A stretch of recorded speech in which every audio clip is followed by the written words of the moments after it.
see that check right there? Yeah. That was beautiful. Too hard though. Oh, that's okay. That's okay. I care about technique right now, because if you have the technique, your brain will start to realize how hard we need to hit it. But if you don't have a technique and you're just guessing, then that's where you get in a ton of trouble. Oh, pretty. I'll come off that hill.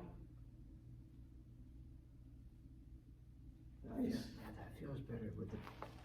Now, when you go back to hitting irons, though, we have to remember that that's not Well, yeah, necessarily. because that's totally different. Everything else, I don't want that, and that was a tendency of Not mine. necessarily, correct. Right. Right, and that was a tendency we had in the beginning, Right. where we were hitting everything heavy. But you notice, we're standing very still here.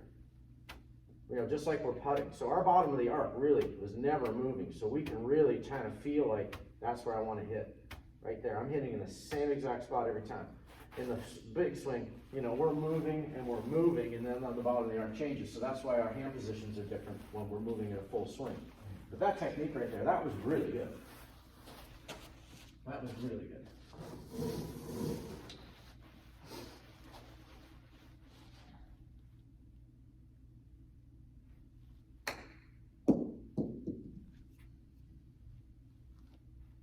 So you almost hit that one too good, right? You get under that one really perfectly, and if that's the feeling through the ball, then you're gonna have to hit that a little bit harder. But remember, you want to feel like we're kind of bruising the ground right behind the golf ball, and that's your finish. And we're not going to feel a lot of length here. We're just feeling, and that kind of folds right into your left pocket.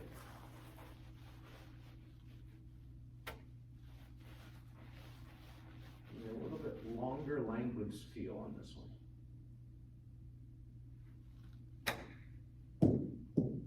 Beautiful. See how dead that sits. It's not going to run away from you anymore.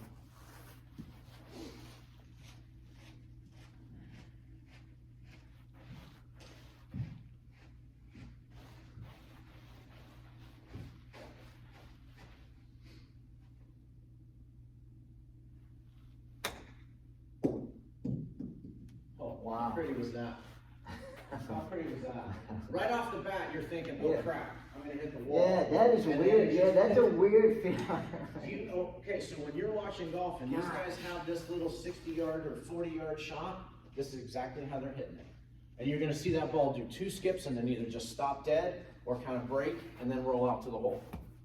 I mean, you couldn't have hit that any better. That was really cool. That was so cool. It's exactly what I'd want on that shot. Exactly how I try to hit it. Where it looks like it has a ton of speed, but you have so much spin on it that it just breaks. When you hit a shot like this on the course, are you picking out a spot at a time and hitting for a spot? Fantastic question. Hitting them? There are 2 or 3 different types of rules here. I see finished product. Right. I don't see a spot I need to hit it to. I visualize how I want the shot to look, and then I just hit it. And so I'm trying to finish my golf ball in the hole.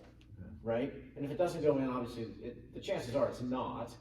But I'm going to try to feel like I'm visualizing so I don't be like, now I will be cognizant of a bunker sitting here or high grass, or I don't want to land it short because I don't know what kind of reaction I'm going to get when the ball touches the ground.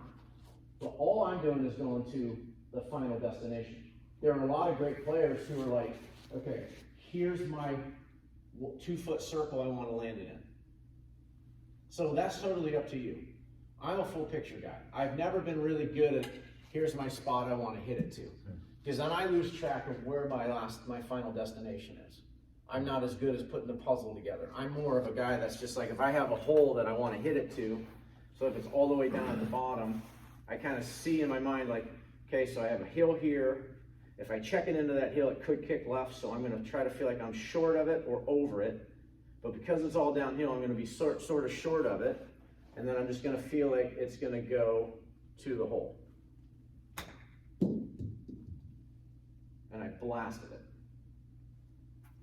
But that's kind of what I saw. I just hit it too wrong. And I would have used a different club, right? This has a little bit too little loft for that shot because it's going away from me. Now, if it was uphill, this probably would have been a perfect club for it, right? Because I need to hit it a little bit harder. All right, so you can pick a hole. Let's do this. We got 4 balls. We got 4 balls. I want you to chip the 4 different holes, and we're gonna putt it out. We're gonna see how many up and downs we get. This is a perfect game to play by yourself to practice these little shots. So any 4 holes, it doesn't matter. It could be short, long. Honestly, it could be the same hole if you don't feel like you want to go to a different one. No, so let me do it. So I'll keep that one and then we'll just do these 3. Okay. Sounds great. And you can pick any club you want. Start anywhere I want. Start anywhere you want. Start with the easiest, go to the hardest, vice versa. Go back down to 5, or whatever that says.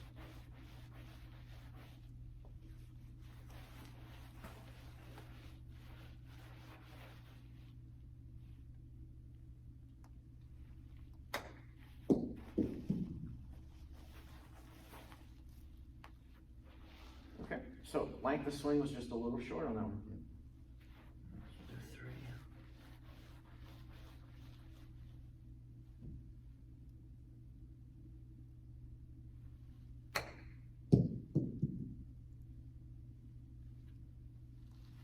Fine. That's a tough one. Because that 3 is a hard one because it's up on that little island. And if you hit it too short, you're there. If you hit it too long, it goes off the green. See, these short ones is where you just gotta, I guess, trust that it's gonna stop. Because everything in me tells me this is gonna be too hard, right? Right, right. But the good technique we have now, we're gonna bruise the ground behind the ball. Oh, come on. Look how much speed you had and how short that ball went. That was gorgeous. Brain's telling me I can't hit it hard. Right. I guess with time, you get.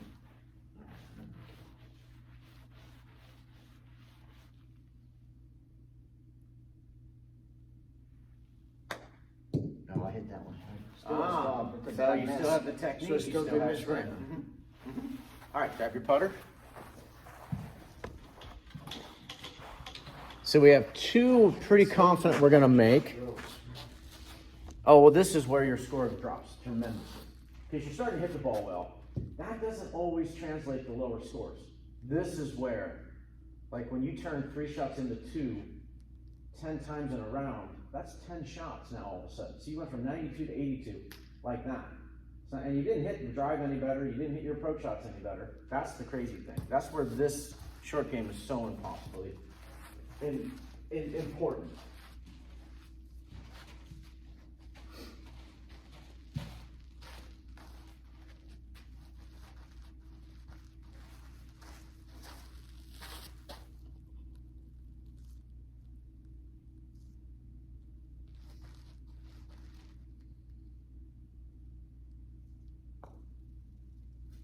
Okay. A little pull, maybe a little quick.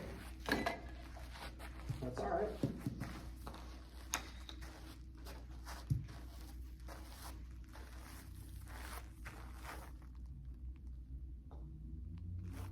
Okay, so now we need to start looking at alignment.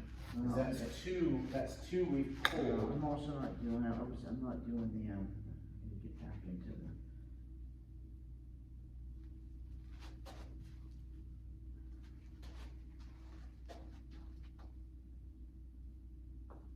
That was better.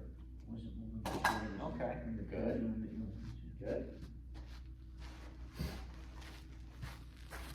And that's another thing we start to look at. We all have tendencies of what we do. And if we start missing it left for you, it's possible that it's so the one you went to 3 was this one. This one goes here, and this one goes down to 5. I didn't take the, I didn't take the time to get my putter swing. Okay, take your time and line it up. I mean, in a real golf round, you line those lines up.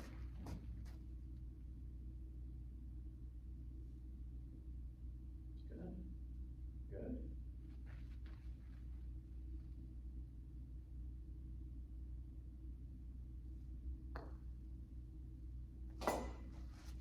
So you made one of the hardest putts, and you missed the 2 easy ones.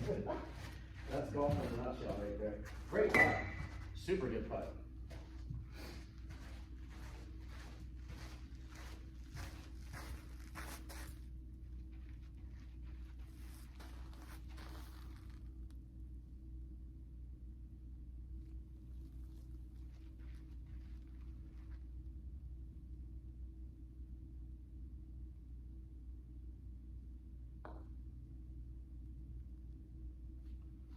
Okay. You had an outside chance of making that one, right? We're 15, 20 feet. Look at your speed control. You didn't add another stroke to this, which is fantastic.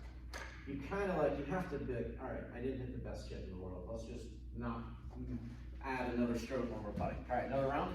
Yep. Okay, good.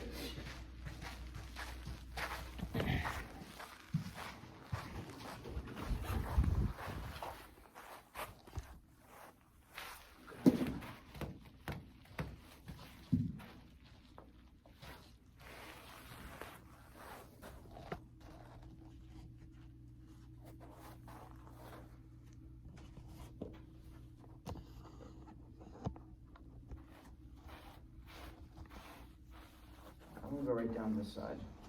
One, Okay. 2, 3, 4. Sounds great. Same club? Yeah, mix them up, speed, or does it matter? I do whatever. No, I want you to get a comfortability of like, I like this ball position right now. I like where I'm at. Over time, you can start messing around with different ball positions to get a little different trajectories, but you'll still get a similar check and then roll out. It just might be more or less. I never even had in my mind. To me, this was always like a club to get out of trouble if I needed to form, but it never. And it is a great club for that, but there's so many more utilizations for it. Never would have thought to use it like this. And it's such a good grooved face that you can really, and there'll be stuff we work on in the summer too, where we're hitting really high flop shots and we're coming across it, and the grooves on that face work out beautifully. I'm gonna with this one. Okay.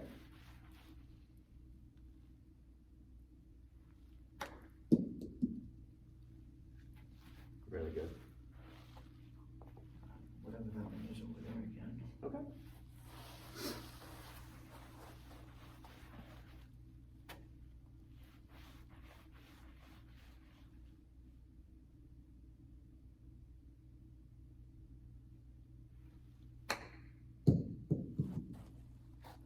Okay, the ball reacted like we wanted.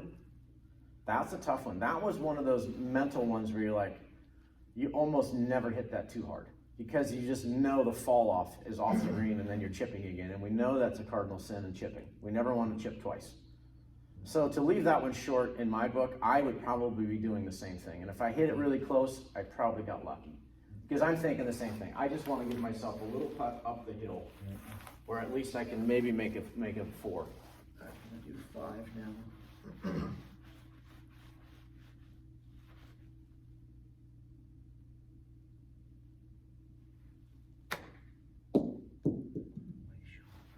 Okay, so we're gonna hit that one again, and I want you to put the ball back in your stance and do the same thing. Okay.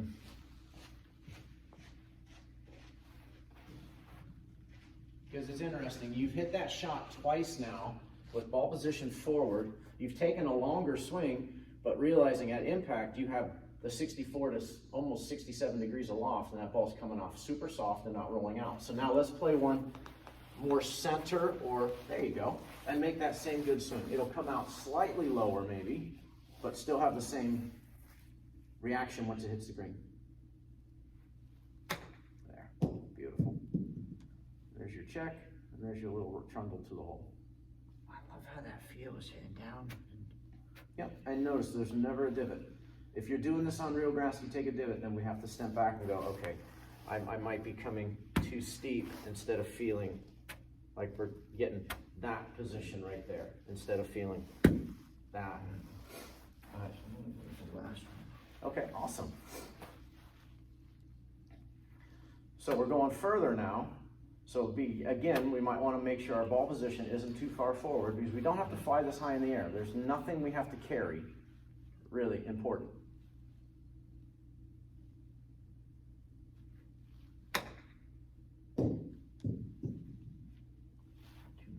Yeah, a little bit. And also what I saw there, be careful, when I'm doing this, I'm here. See how my face is still kind of pointing to the sky?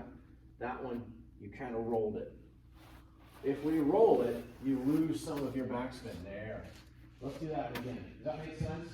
Because now all of a sudden you're almost drawing it. When you start to do this, Kev, when you get that right hand rolling over, you're drawing it and you're taking away some of that spin from underneath. So now turning it into side spin. And then when it hits the ground, it wants to run from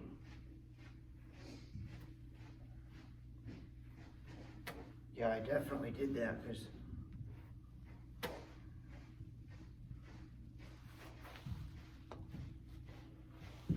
Now, throughout this little exercise, have you figured out that you like a spot you like to land it, or are you a destination guy? Or either? It's okay. I know exactly what you're saying, because I'm not ignoring you, I'm just trying to get. No, you're fine. That's exactly what I did. No, it was, and you see how it went, it went left as well in the air. So we hit it with more draw. But don't, okay. Yeah, remember too, we're just trying to here, Right. in there. You're almost feeling like this right hand stays on the outside of that left hand the whole swing.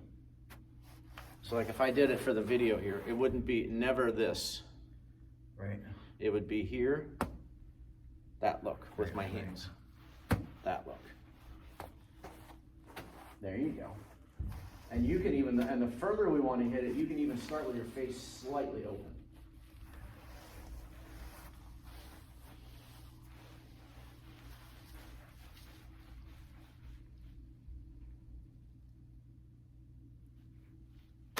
That's beautiful. That's beautiful. Technique-wise was great. Technique-wise was great. Yeah, I gotta be careful. And my so- tendency's gonna, when I get my hands moving, my tendency is to wanna go. Yeah. Let's do that one more time.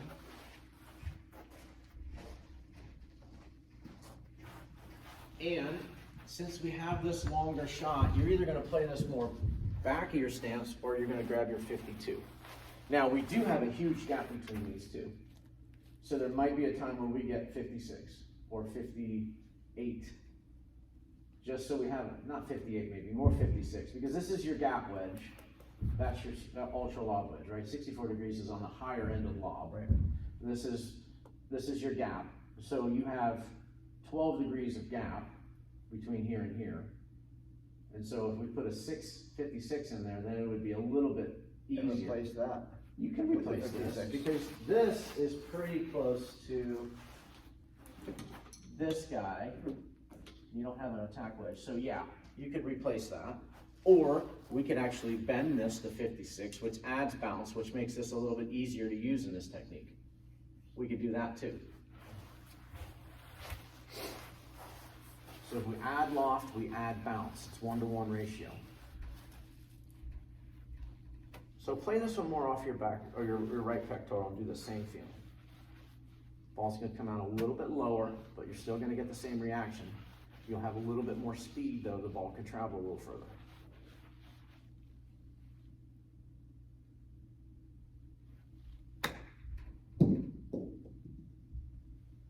Catch that ridge and it could be really good. Almost perfect. Okay, let's go putt these.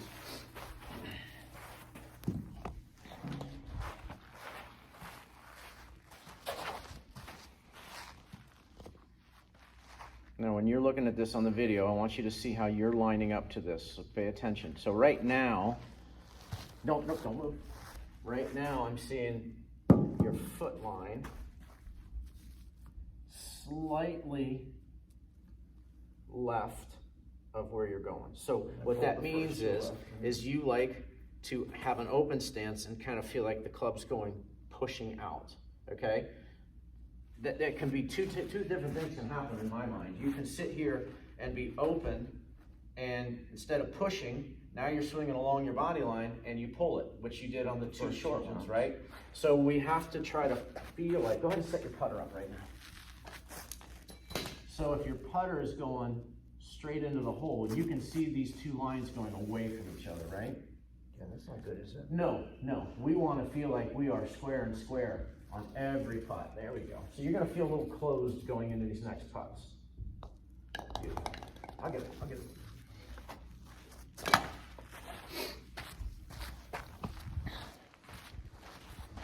All right, I'm going to go down the Funny line. you said that, because when we played Iron Valley, my brother said to me once, you putted that exactly where you were aiming. Oh, interesting. Okay.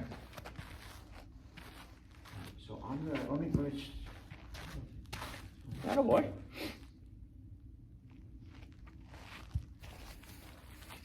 So with that in mind, it's probably gonna feel more close to me, right?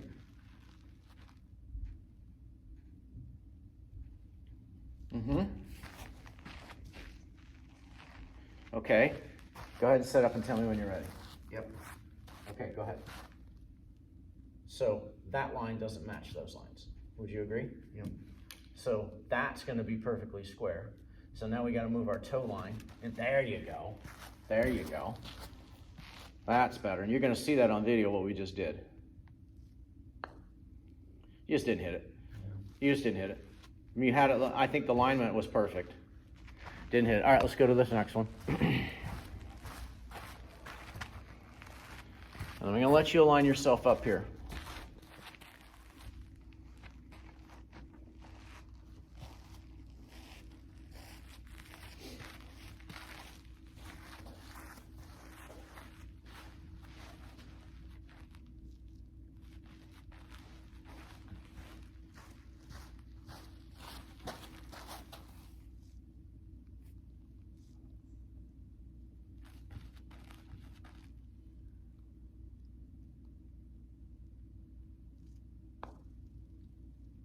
Good stroke. Great stroke. Let's do it again. This next one.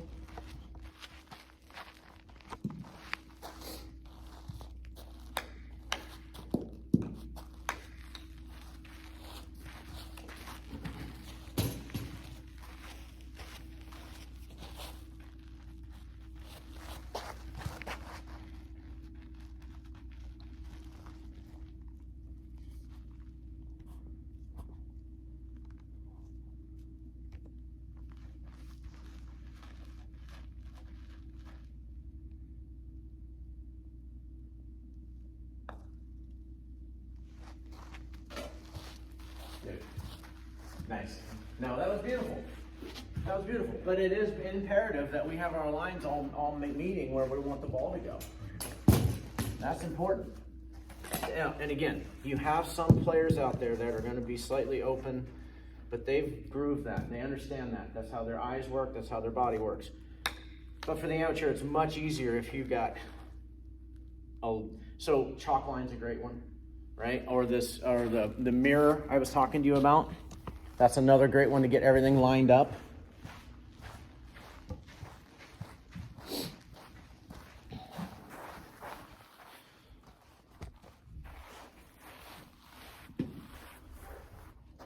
Good? Yeah. How do you feel? I feel good. I mean, that's good stuff. Oh yeah, it's huge. And that's going to be a huge barrier breaker when it comes to score. So during the winter, when I can't get out as much as I normally could, what should I focus on? And the times that I do come out, I don't want to go backwards, right? I mean, I know I'm going to be able to come here and hit balls. If it's reasonably nice out, I get to the range. But I mean, even that is coming to a point. So what do you focus on? December, January, February. Mirror work. To keep. Mirror work and Okay. putting in your house. Putting here, chipping here. Short game. Because your swing is to a point now where it's not going to all of a sudden just leave you. You don't think? No, Okay. you're still going to need to put a little bit of upkeep to it. I mean, I have to as well. But you've got, when I see you come back every week and you didn't get a chance to practice as much, but your swings still look great. Okay. Some of the issues I see with you is maybe that you're not confident enough to be, am I doing it right? And that'll come with time. I think that's the only thing I see with you. But once I give you some feedback, you're right back into what we've been working Yeah, the only thing I'm just a little bit worried about is before I could get the feedback and like immediately go out and get to it, right, and get working on it. It's not as easy to do that in the winter. Right. So I just gotta but dude, I can go hit a bucket of balls now. I really don't have. I don't have like skulls, I don't have horrible misses. Remember when I couldn't hit my woods at all when we worked through that? I don't have any of that anymore. So that's the confidence you need to just continue to keep, look, I'm progressing, I'm moving in the right direction, I'm feeling good about all I this. just don't want to get to March, April and have to start over again. Well, I don't see that happening. All right. I don't see that happening. I think we've made a very simple changes. You're understanding the changes, you're understanding, and when you start to see the ball do certain things, start way out to the right, low draws, then we know we're back inside. And that's a tendency you're going to have the rest of your golfing career.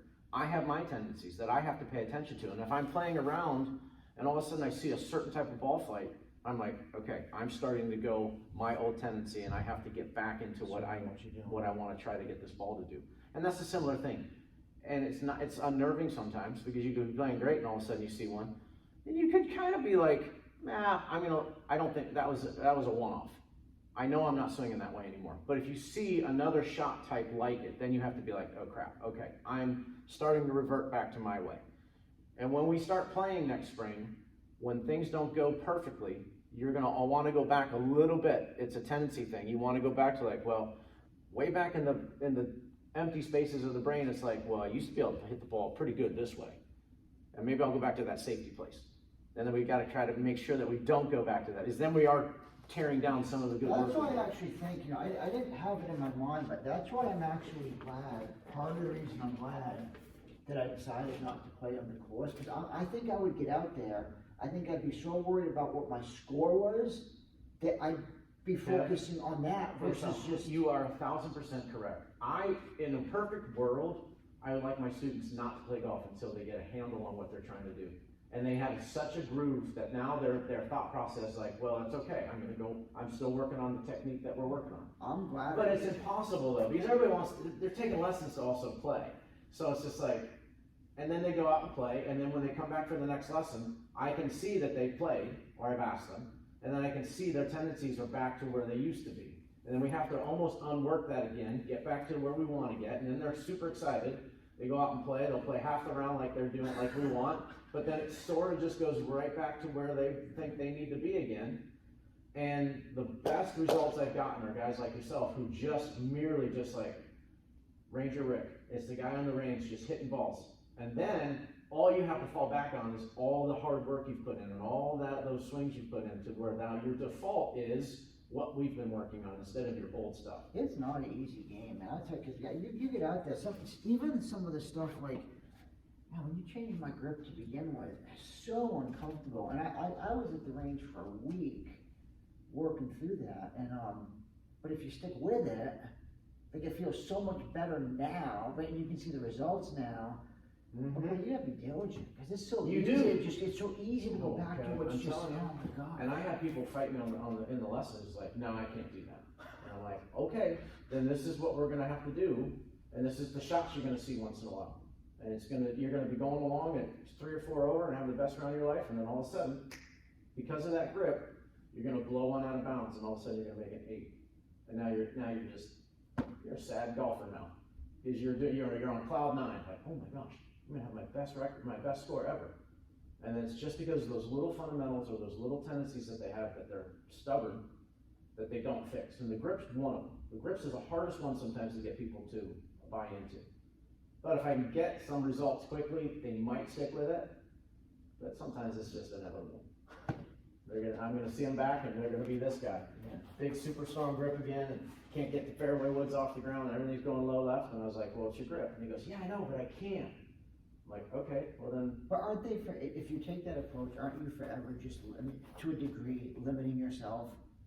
If you refuse to change. And that's on them. Because it just doesn't work. Physics doesn't. Well, that's what I was going to say. That's why I said, no matter how hard it is, I'm going to push through it because, I mean, I know I'm going to get. Well, that's why we've seen so much increase in your golf swing, so much potential in your golf swing, because you have been diligent about like, okay, I'm Brian, I'm going to do these changes. And now we've seen your ball flight change.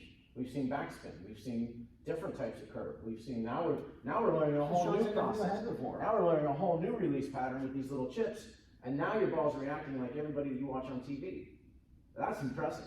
I was actually really pleased with that because that's not an easy thing to do. That's not an easy one to teach. Never knew I had that show. The only time I pull that out is if I need to do a big flop shot. Right. It's the only time I would ever use it. Right, and now that club is literally going to be one of your best friends. And you're going to be able to start using it from 30 yards out, 20 yards out. And you're going to be able to flight it in there, let it land twice, skip, and then roll out to the hole. And then all of a sudden, you're not scared about like, this is going to be either short or long. Maybe I'll get lucky and we'll get close. So is everything good? You said you were going to say something about Yeah, let me turn this off.